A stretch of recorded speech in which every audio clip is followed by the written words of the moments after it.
اگر آپ کو ویڈیو اچھی لگے تو چینل کو سبسکرائب کرنا نہ بھولیں۔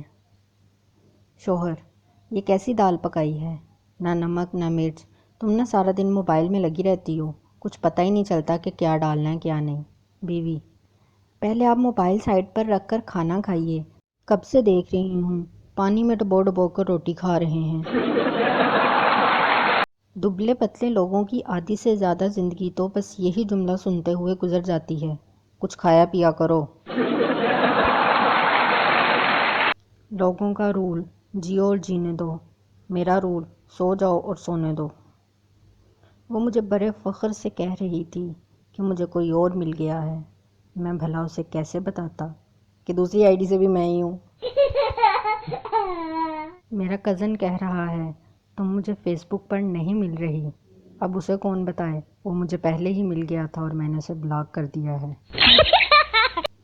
پاکستان کی ہر گلی میں 3 چیزیں ضرور ہوتی ہیں: بیوٹی پارلر، ٹیوشن والی باجی اور ایک پھڈے والی آنٹی۔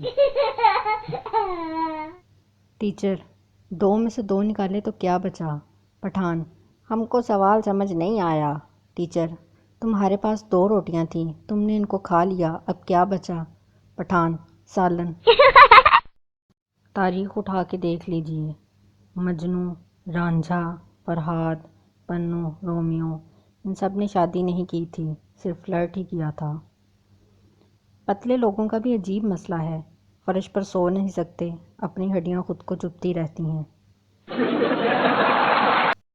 مرد حضرات اگر کسی چیز پر زیادہ عرصے قائم رہ سکتے ہیں تو وہ واحد ان کی ڈی پی ہے۔